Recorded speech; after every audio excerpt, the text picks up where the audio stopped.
Welcome to the deep dive. Today we're getting into 2 Samuel chapter 20. We'll be pulling out some key insights, maybe some surprising facts from the source material. Yeah, this chapter is quite something. It just jumps right into the action, doesn't it? Yeah. Right after Absalom's rebellion supposedly ended. Exactly. No breathing room for David. Suddenly, there's this new problem. The text introduces Sheba, son of Bichri. Right, and it labels him a troublemaker from the get-go, a Benjamite. And he certainly lives up to it. He sounds a trumpet, a classic call to action. Mhm. And his words are just explosive. We have no share in David, no part in Jesse's son, every man to his tent, O Israel. That language is so deliberate, isn't it? Harking back to those old tribal splits, basically saying, David isn't our king. It seems incredibly effective, too. What happens immediately after he shouts this? Well, the text says, all the men of Israel deserted David to follow Sheba, son of Bichri. Just like that. Wow. All that work David did for unity. Gone in an instant, it seems. Mm-hmm. Or at least severely fractured. It really highlights how fragile things still were. But not everyone leaves him. No, that's the crucial contrast. The text makes a point of saying the men of Judah stayed by their king all the way from the Jordan to Jerusalem. So his own tribe remains loyal. That's something, at least. It's his power base, really. But while this is kicking off, David's actually just getting back to Jerusalem himself. Right, returning to his palace after Absalom's whole disaster. Yes, and there's this quite sad detail about the concubines he'd left behind. Remember, they were meant to look after the palace. I do. What happens to them now? Well, David returns, and the text says he put them in a house under guard. Under guard. That sounds isolating. It was. He provided for them, gave them food and shelter, but the text is very clear. He did not lie with them. So essentially imprisoned. Functionally, yes. Yeah. It says they were kept in confinement, living as widows until their death. A really stark, kind of grim consequence of the rebellion spilling over onto them. A heavy personal cost, yeah. Okay, so David's dealing with that, but he also needs to handle Sheba's rebellion fast. What's his move? He turns to Amasa. Now remember, Amasa was Absalom's commander, but David had promised him Joab's job to win over Judah. Right, a politically motivated appointment. Very much so. David tells Amasa, summon the men of Judah within 3 days and be here yourself. 3 days? That's incredibly quick to mobilize an army. It shows the urgency David feels. He needs his loyal core, Judah, ready immediately. Does Amasa pull it off? He doesn't. The text simply states he took longer than the time the king had set for him. Any reason given? Nope. Could be anything logistics. Maybe Judah wasn't as quick to rally this time, or maybe Amasa himself hesitated. We don't know. But the delay is critical. And David's reaction, he must be feeling the pressure. Immensely. He says something quite revealing. Now Sheba, son of Bichri, will do us more harm than Absalom did. More harm than Absalom. Wow. Why would he think that? Maybe because Sheba's appeal is fracturing the kingdom along those older tribal lines again, across all of Israel, not just a faction within Judah or centered around a son. It feels like a fundamental challenge to the whole concept of a united kingdom under David. Okay, so with Amasa delayed, David can't wait. Who does he turn to? He pivots. He tells Abishai, who is Joab's brother and a loyal commander. Ah, interesting. Not Joab himself, but his brother. Right. He tells Abishai, take your master's men and pursue him Sheba. He emphasizes speed, or he will find fortified cities and escape from us. So catch him in the open before he can dig in. Exactly. And the force Abishai takes is the professional corps. The elite soldiers. Yeah, Joab's men and the Kerethites and Pelethites and all the mighty warriors, David's personal guard and the experienced troops, they march out immediately. So Abishai is leading the pursuit. Where does Amasa fit into this now? Well, this is where it gets incredibly dramatic. Amasa does eventually show up with the men he managed to gather. They meet Abishai's forces at the Great Rock in Gibeon. And Joab is there too, even though Abishai got the command. Joab is definitely there. And despite David trying to sideline him, Joab steps right into the center of things.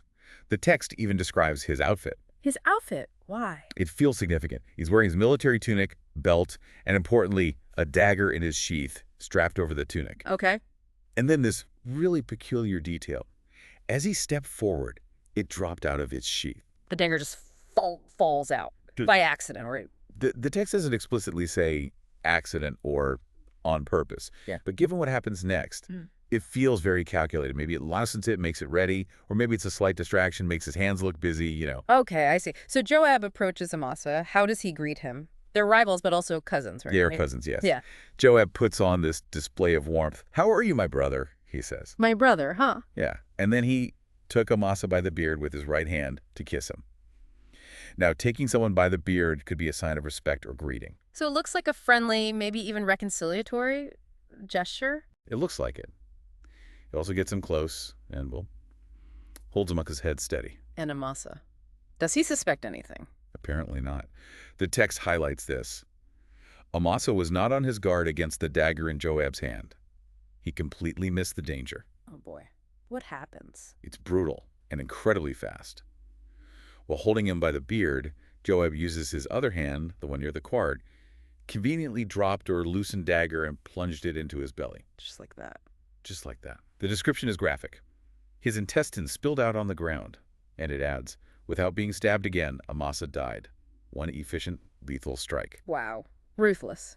And Joab just killed the man David appointed commander. What does he do then? Doesn't miss a beat. The text says, then Joab and his brother Abishai pursued Sheba, son of Bichri. Mission first, rival eliminated. But they just leave Amasa's body there, in the road. Right there, and it causes a problem.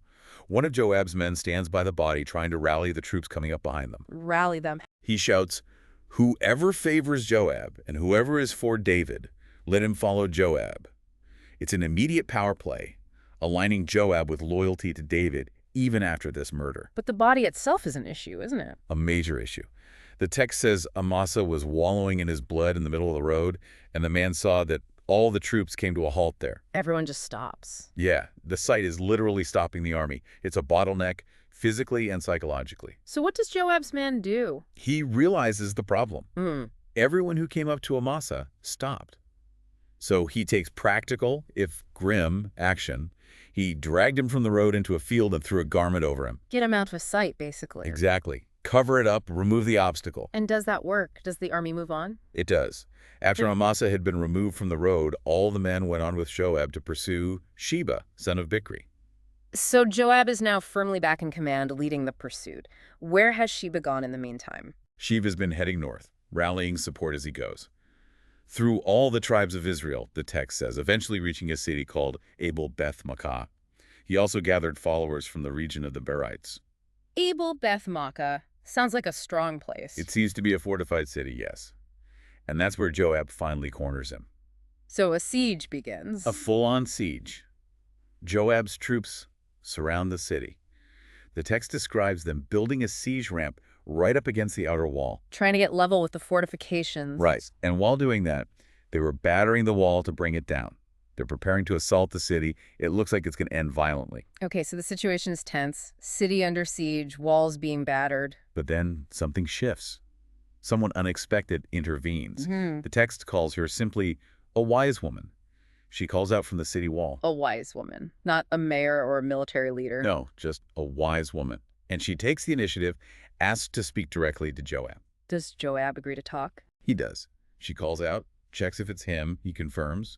She asks him to listen. It's quite formal, actually. What's her argument? How does she try to stop the siege? She starts by referencing an old saying, something like, get your answer at Abel, and that settled it. Implying the city had a reputation for wisdom or resolving disputes. That seems to be the idea. She then defends the city's character, calls its people peaceful and faithful in Israel, calls the city itself a mother in Israel. A mother in Israel. That sounds important. It signifies its significance, its nurturing role, perhaps. And then she challenges Joab directly. Why are you trying to destroy the Lord's inheritance? She frames it as an attack on something sacred, something belonging to God. That's a bold move, appealing to his sense of piety. How does Joab react? He pushes back strongly on the idea that he wants to destroy the city. Far be it from me to swallow up or destroy, he says. So he denies wanting to level the place. What's his point then? He clarifies the target. It's not the city, it's one man inside it. A man named Sheba, son of Bichri, has lifted up his hand against the king, against David. Ah, so he isolates the problem to the rebel leader. Exactly. And he gives them an out. Hand over this one man, and I'll withdraw from the city. Just Sheba. Hand him over, and the siege ends. That's the deal he offered. And the wise woman, does she try to negotiate? Nope. Her response is immediate and decisive. His head will be thrown to you from the wall. Wow, just like that. She agrees to sacrifice Sheba to save the city. Pragmatic, certainly. She clearly understood the takes. But can she convince the people inside the city to do that? To kill Sheba and hand over his head? The text suggests she was persuasive. It says she went to all the people with her wise advice, Her wise advice. and they listened. They cut off the head of Sheba, son of Bichri, and threw it to Joab. They actually do it. They throw his head over the wall. They do. The rebellion ends right there. And Joab, does he keep his word? He does. As soon as the head is delivered, Joab sounded the trumpet. The signal to stop. Yes. The conflict is over. His men dispersed from the city, each returning to his home. Siege lifted. Joab, mission accomplished, rebellion crushed, rival eliminated, heads back to David in Jerusalem. So the chapter ends with the crisis resolved, thanks to this wise woman. And then there's a list, right?